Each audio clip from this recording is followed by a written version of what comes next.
Saudação a todos. Este é mais uma preleção aqui do Centro Espírita Allan Kardec de Campinas. Antes de começarmos as nossas reflexões, façamos uma prece. Agradecemos mais essa oportunidade de aprendizagem, que a paz e a serenidade do Mestre Jesus esteja presente em nossos corações. Que estes momentos nos façam melhorar, enriquecer. Que estes ensinamentos sejam então conhecidos, entendidos, assimilados, mas principalmente que tudo que nós vemos, aprendemos, entendemos, a gente aplique no nosso dia a dia. Que tenhamos o amparo da espiritualidade nestas nossas reflexões, das mensagens do Mestre Jesus. Que isto nos traga paz, equilíbrio e consolo. Assim começamos esta preleção, lembrando sempre que nós utilizamos o Evangelho segundo o Espiritismo, que foi codificado por Allan Kardec. E este Evangelho, segundo o Espiritismo, traz as máximas morais do Cristo, com aquelas passagens importantes para que nós possamos viver melhor. E no Evangelho segundo o Espiritismo tem lá as abençoadas explicações dos bons espíritos, após lá das passagens do Evangelho. Vale a pena ver. Hoje nós vamos refletir sobre uma ferramenta. Uma ferramenta que todos nós podemos usar no nosso dia a dia, no nosso cotidiano. Esta ferramenta é a prece, que está lá no capítulo 28 do Evangelho segundo o Espiritismo. Lá, neste capítulo 28, são apresentadas várias preces, e é interessante que se atende a diversas situações. E essa é uma forma de uma ligação mental entre nós e os irmãos da espiritualidade, nós e Deus, porque nós conseguimos com isso nos sintonizar. Embora a prece ela não tenha um formato específico e deve ser nascer do coração, e não daquilo que se diz, mas daquilo que se sente. Mas é útil ter essas preces lá no capítulo 28, que elas ajudam a refletir, a pensar nas diversas situações, seja na aflição, seja na doença, seja nas perdas. Então é interessante, é um capítulo muito que ajuda muito, e é o último capítulo lá do Evangelho segundo o Espiritismo, preces. Só que existe uma prece muito especial, é uma prece que deve sempre vir na nossa mente, sempre vem, que é o Pai Nosso. E esta prece, lá no Evangelho segundo o Espiritismo, lá no capítulo 28, é a primeira prece. Até foram os próprios espíritos que recomendaram que fosse a primeira prece. Então nós vamos fazer aqui uma análise do Pai Nosso, essa oração tão utilizada, mas que algumas vezes precisa aí de algumas explicações para ajudar o entendimento. E aí o que torna o Pai Nosso tão especial, é que ele foi ensinado por Jesus. A única oração que ele de fato ensinou aos seus apóstolos. E isso está lá em Mateus, capítulo 6, versículos de 9 a 13. Então o Pai Nosso ele tem esse símbolo, que é uma oração ensinada pelo próprio Jesus, que nós devemos utilizar e quando de fato precisamos de alguma coisa. Nos dizem os Espíritos que o Pai Nosso é o mais perfeito modelo de concisão, verdadeira obra-prima de sublimidade né, na sua simplicidade, mas profunda no significado de cada uma das frases que nós vamos estar vendo. E aí o Pai Nosso, né, dizem os Espíritos, conseguem resumir todos os deveres do homem para com Deus, para consigo mesmo e para com o próximo. Entretanto, algumas vezes as pessoas utilizam de forma muito automática, né, e começa a falar o Pai Nosso, ou a pensar o Pai Nosso de uma maneira sequencial, né, uma coisa meio automática, né. Até mesmo alguns utilizam o Pai Nosso como se fosse uma fórmula, né, uma fórmula mágica, enfim, cuja eficácia é proporcional ao número de vezes que você repete lá a oração do Pai Nosso. Isso sem querer fazer qualquer julgamento de pessoas que fazem isso. Não, cada um se abastece da maneira que pode, da maneira que é mais útil para ela, né? Cada um decide o que vai fazer. Mas é interessante nós analisarmos o Pai Nosso, cada uma dessas frases, e o que isto significa, né? E aí nessa análise nós vamos ver a riqueza do Pai Nosso. Quer dizer, não é simplesmente uma sequência de frases que se diz, né? Existe toda uma maneira de se abordar o Pai Nosso naquilo que ele tem de significativo para nós, para a nossa vida. Comecemos então a fazer essa análise do Pai Nosso. A primeira frase é essa, né? Pai Nosso que estais no céu, santificado seja o vosso nome. Bom, analisando essa frase, a primeira coisa que se destaca é Pai Nosso. Quando qualquer um de nós, né, usa o Pai Nosso, né, essa prece, e diz Pai Nosso, ele, no fundo, ele está identificando todos os seres humanos como irmãos, porque é o nosso Pai. Então, essas duas primeiras palavras já são muito importantes, né? Porque é uma sutileza que faz lembrar que somos todos gerados pelo mesmo Pai, que gerou todas as coisas. Então, somos todos irmãos. E em seguida, né, que estais no céu, né? Dizer que está no céu nos remete para o mundo espiritual, né? E também significa entender que Deus é a razão de tudo que vemos e mesmo as coisas que não vemos, né? E aí a gente coloca com isso Deus acima de todas as coisas. E em seguida diz-se, né, santificado seja vosso nome.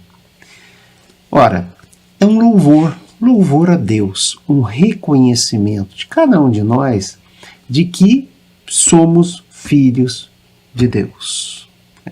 Então é um louvor, né? E reconhecer a sua grandeza, né? E quando dizemos isso, lembrar da justiça de Deus e da sua bondade infinita. Certo? Então nós reconhecemos que tudo revela o poder e a bondade de Deus. E aí dizem os Espíritos, né? Em tudo está inscrito a grandeza de Deus, em todas as obras da criação. Desde o menor inseto até os astros que se movem no espaço sem fim. Ah, que beleza, né? Os Espíritos nos explicando, né?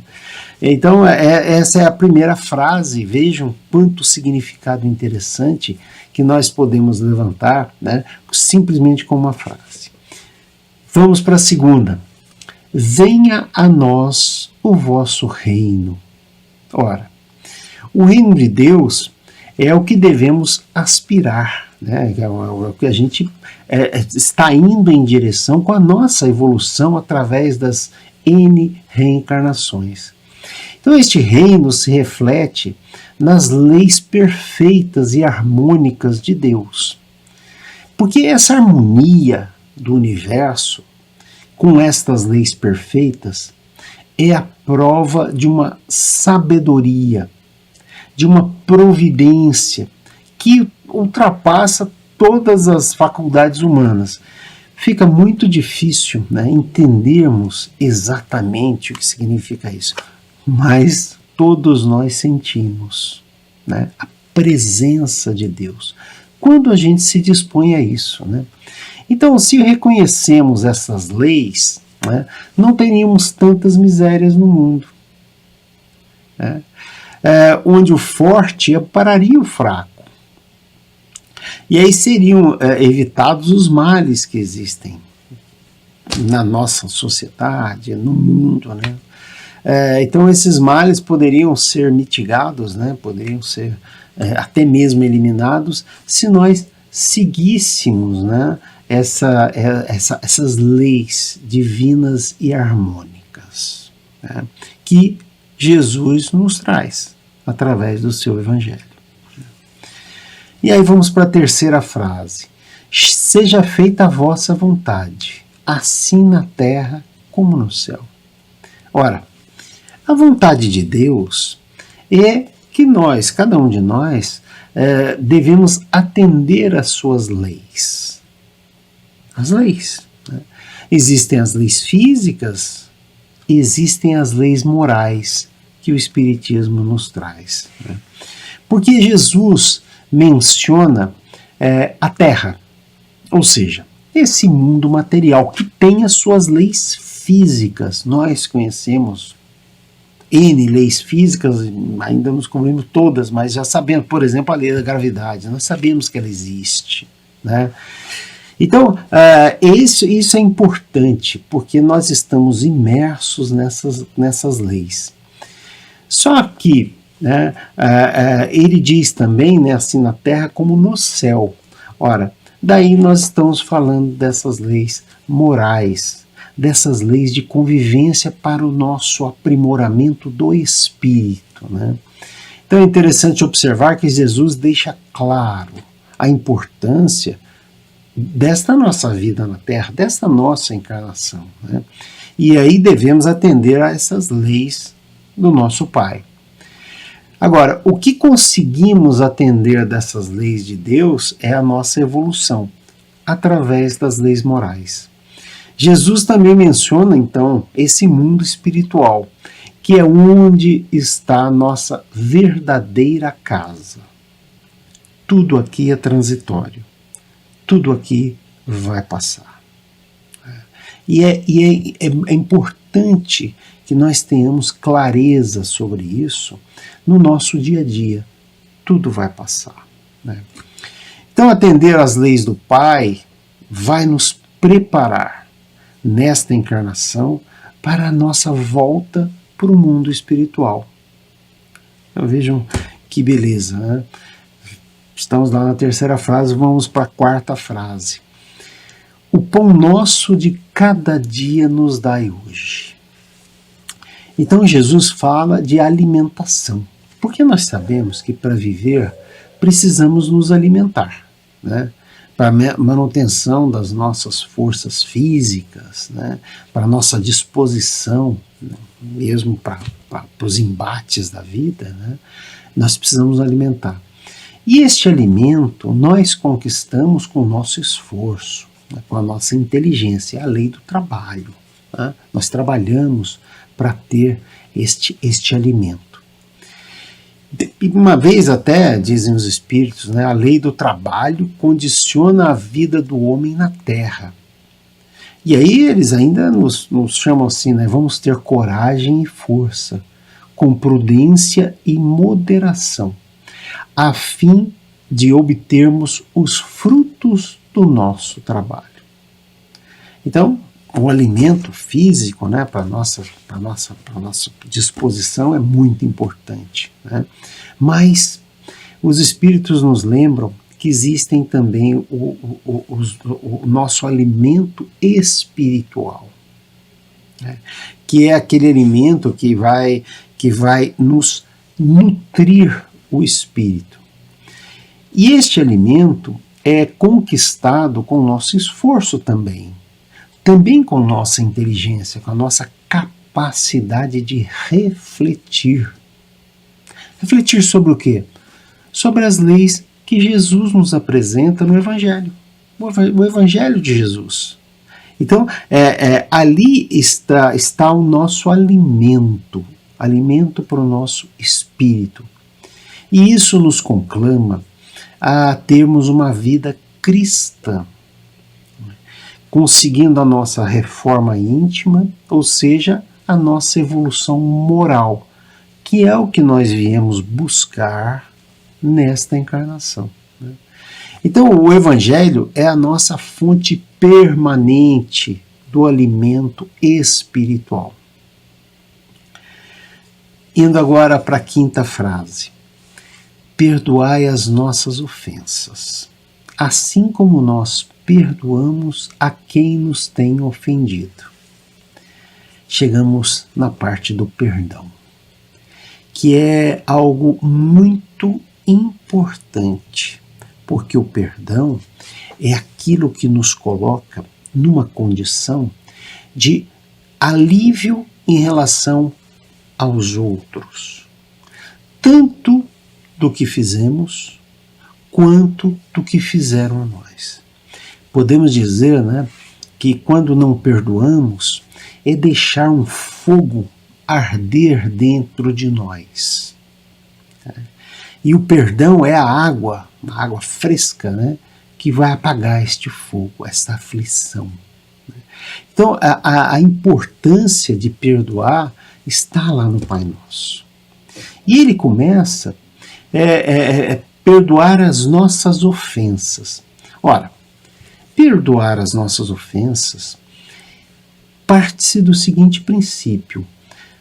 Quando você sabe que ofendeu alguém, você já identificou que você falhou, que você fez algo que não foi interessante de ser feito.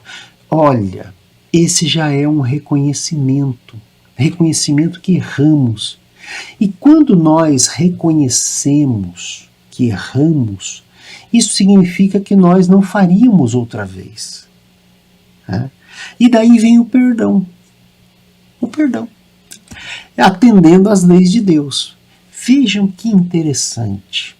Essa reflexão nos leva a sempre entender que precisamos nós identificar onde erramos. Não há um perdão que vem por algum motivo que não, fora de nós. Não, ele vem de dentro de nós. Né? E este é, sem dúvida, né, um indicativo da nossa evolução, reconhecer que errou, né? Sabendo perdoar e sabendo se perdoar. Porque você identificou que você precisa melhorar. Né? E aí nós não repetimos esses erros. Pensemos, né? De alguma maneira, é termos caridade com nós mesmos. Porque nós sabemos com isso que ainda somos imperfeitos, que ainda cometemos erros, mas nós estamos no caminho. Né? Então quem pede perdão também se perdoa e demonstra humildade diante do erro, tanto do seu erro quanto do erro do próximo. Então dessa forma temos condições de perdoar o próximo, porque perdoamos a nós mesmos, identificando o erro. Né? E essas são atitudes de caridade, uma vez que entendemos que são todos nossos irmãos, que também estão no caminho, também podem errar. Né? Então perdoar é ter caridade com os nossos irmãos, consiste no esquecimento das faltas. Né? E em relação a nós mesmos. Podemos até dizer, né, que perdoar faz bem, nos deixa a alma mais leve. Conseguimos ultrapassar alguma coisa que estava nos abafando. Né? Perdoe, é o melhor que você pode fazer. E aí vem a próxima frase. Não nos deixeis cair em tentação, mas livrai-nos do mal. Vejam que interessante, né? Não cair em tentação significa não se deixar levar por pensamentos ruins. Porque tudo nasce do nosso pensamento que vem através do Espírito. Né? Então, aqui vem um alerta: vigiarmos os nossos pensamentos. Porque a tentação, né, aquilo que nos leva ao erro, né, nasce destes pensamentos, que podem se transformar, algumas vezes, em ações que podem prejudicar nós mesmos e aos nossos irmãos. Vigiar os pensamentos. E aí isto nos leva, então, a esta necessidade permanente de não deixarmos os pensamentos ruins nos dominar. Nós precisamos entender que esses pensamentos surgem das mais diversas formas, né? Mas cabe a cada um de nós deixar este pensamento seguir na nossa cabeça, nos fermentando, ou simplesmente com a nossa decisão nós afastarmos os maus pensamentos. As tentações, elas sempre vão existir na nossa vida, sempre vão existir. Né? E quando nós vemos alguma coisa, lá vem o pensamento. E faz parte do nosso exercício, da nossa evolução, vigiar os nossos pensamentos. E aí, resistir às tentações é o que pedimos a Deus, né? Com o amparo dos bons espíritos. Observem, nós vigiando nossos pensamentos e rechaçando pensamentos ruins, pensamentos de maldade, eventualmente, ou pensamentos que não agregam nada com nós sempre teremos a ajuda dos bons espíritos. Agora, só de reconhecermos que se trata de uma tentação, que se trata de um mau pensamento, já é um passo na nossa evolução. Já estamos melhorando. Estamos todos nós no caminho. Né? E aí vem a última parte. Livrar-nos do mal. Ora, o que nos livra do mal, principalmente aquilo que vem de fora, é a oração. A oração é o que nos livra do mal. Porque nós temos ali o concurso, né, a ajuda dos bons espíritos. Então pedimos para nos livrarmos do mal através de uma prece. Então é a ferramenta de novo. Livra-nos do mal, Senhor. Né? E o mal não é obra de Deus, porque ele é a fonte de todo o bem e não do mal. O mal acaba surgindo de toda uma situação de que nós nos envolvemos. Né? E não existe para ninguém a fatalidade do mal, nos dizem lá os bons espíritos, né? Que só parece irresistível para aqueles que se deixam levar pelas más tendências. Então temos que procurar fazer o bem, solicitando o auxílio dos bons espíritos através da oração. E com isto conseguimos resistir às tentações e também um possível mal que nós, por alguma razão, vamos nos envolver. E o Pai Nosso se encerra, né, na 7ª parte, assim seja. Com isto, né, nós estamos concordando com o que foi dito pelo Pai Nosso, com o nosso compromisso pessoal com as afirmações que foram feitas. Vejam a riqueza do Pai Nosso. Então, quando fizermos, né, novamente o Pai Nosso, pensemos em cada uma dessas partes. Né?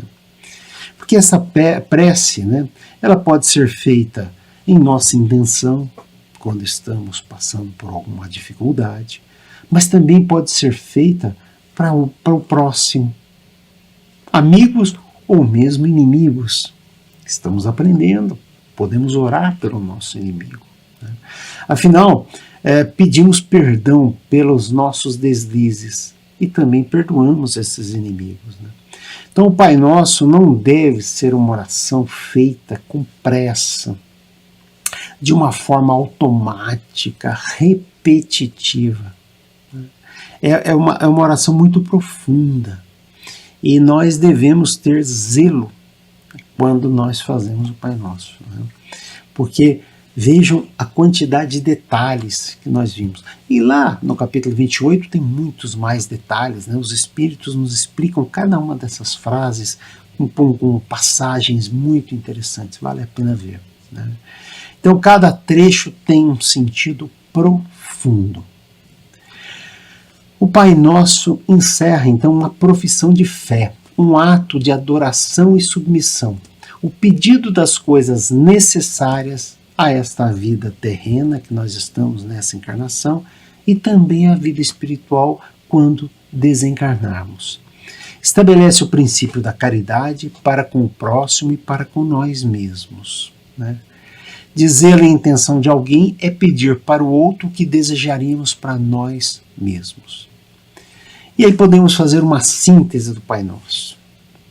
Vejam, com ele reconhecemos que somos todos irmãos, que existe um mundo espiritual, o reino de Deus, para onde nós vamos.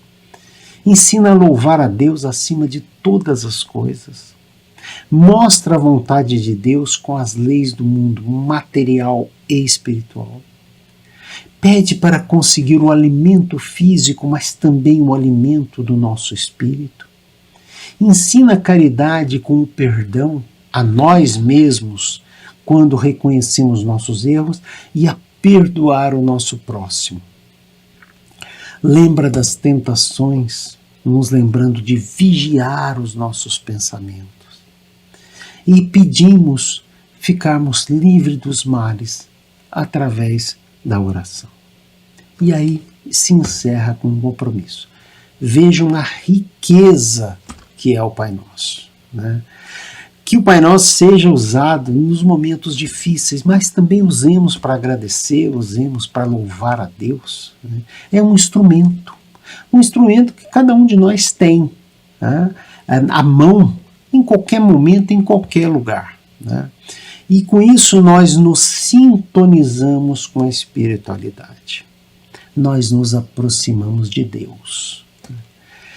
Para que nós possamos caminhar numa noite escura por caminhos difíceis, precisamos de luz para enxergar e não nos perdermos. A nossa vida nesta encarnação é semelhante a essa noite escura, né, pelas quais muitas vezes nós passamos. Temos caminhos difíceis onde precisamos enxergar o melhor caminho. E para isto precisamos de luz, através da oração. Tá? Para nós cristãos, o Evangelho de Jesus é esta fonte de luz para nossas reflexões, para os nossos estudos, usando, né, a nossa inteligência, as nossas reflexões. Né? E isto certamente nos mostra o caminho correto. O Pai Nosso, então, é um instrumento que ilumina o caminho naqueles momentos difíceis pelos quais todos nós passamos. E com isso vamos ter paz, confiança e muito consolo. Vejam que bonito o Pai Nosso. Encerramos assim esta preleção. E façamos agora as nossas vibrações pensando em outras pessoas. Vamos vibrar pelos aflitos, aqueles que estão passando por problemas difíceis. Vamos vibrar pelos doentes que estão passando por problemas de saúde, que eles tenham paciência. Vamos vibrar pela nossa família, né, aqueles que estão colocados, né, no nosso convívio, certamente para a nossa evolução. E vamos vibrar pelo nosso país, que nós trilhemos sempre caminhos melhores para todos nós. Fiquemos todos em paz, usando principalmente nos momentos difíceis a mensagem do Mestre Jesus. porque essas mensagens são esse farol forte nas noites escuras pelas quais nós passamos. Saudação fraterna a todos.